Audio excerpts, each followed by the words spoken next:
afternoon. We're back here in the green room. We're celebrating the 25th anniversary, the silver anniversary of the Reverend Dr. Martin Luther King Jr.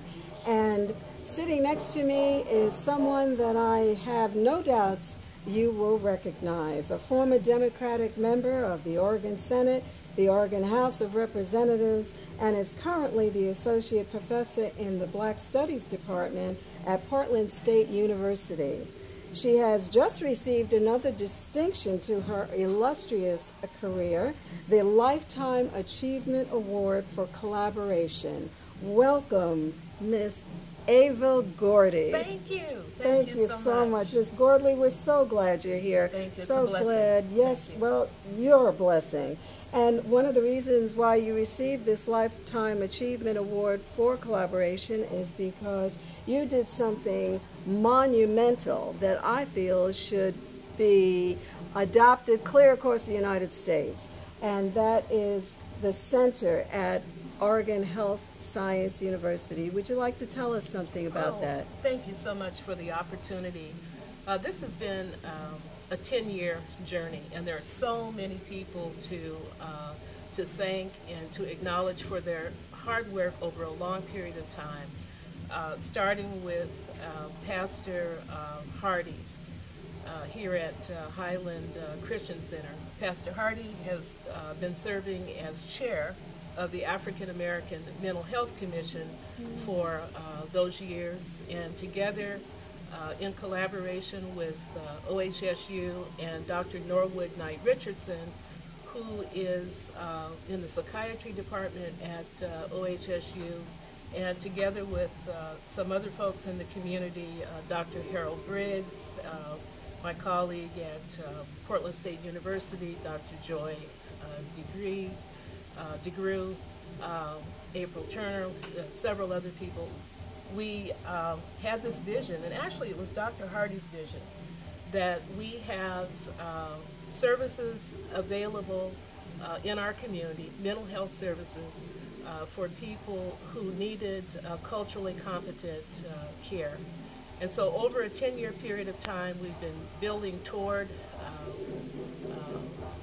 having a facility, having a center like that. And 2 years ago, this coming February, we actually opened the doors at the OHSU Avel Gordly Center for Healing, and African Americans and others who desire to receive services are able to get those services now downtown at 621 Southwest Alder Street on the 5th floor.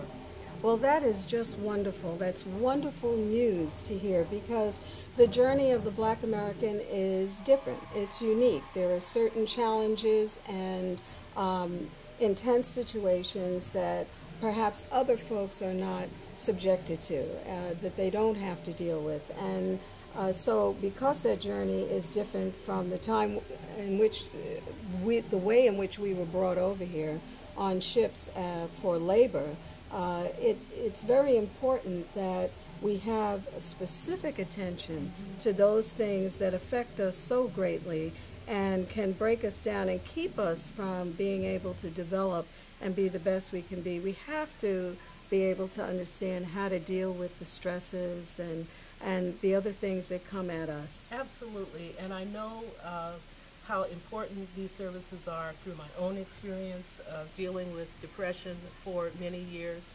I know the importance through the experience of my son, who has lived with schizophrenia for many, many years, and who now is stable, working. Praise the Lord. Has a wonderful life and a church home here at Highland. And again, it was our desire, and what we are able to do now is provide culturally competent services with a particular emphasis on the needs of African Americans, African immigrants, and African refugees as well. Well, I certainly hope that this is a wonderful thing, and I hope that it is a concept that is adopted clear across the United States. What does this day of celebrating the life and memory of Dr. Reverend Martin Luther King mean to you? Well, two thoughts come to mind. I came of age at 16 when those four little girls were murdered so brutally in Alabama. I can remember the march and the protest that took place. The march started right in front of Vancouver Avenue Baptist Church and traveled to downtown Portland. That was my coming of age and being aware that there was a movement and that we as young people were a part of that movement. Yes. It wasn't just on television. We were a part of that movement. And then when I think of King's legacy, I think one of his most powerful messages was about the need to build beloved community. Yes. His vision for beloved community. And I think that this celebration that has taken place for these 25 years through the World Arts Foundation has been about that, building community. It's been about a celebration of a life, Yes. A life of a great man, a world-class leader, but it has also been about celebrating community. Yes. And it's been about building community. And so, again, when we acknowledge that this has been taking place for 25 years, it makes my heart sing. Mm-hmm. Because there are a lot of young people who've come through this experience who are now adults, and and they've learned so much Yes. about the King legacy through their experience with this celebration, which has again been the brainchild of the World Arts Foundation. So it's a privilege to be here and to be a part of this. It's an honor to be a part of it, and I'm just thrilled to look forward to the rest of the day.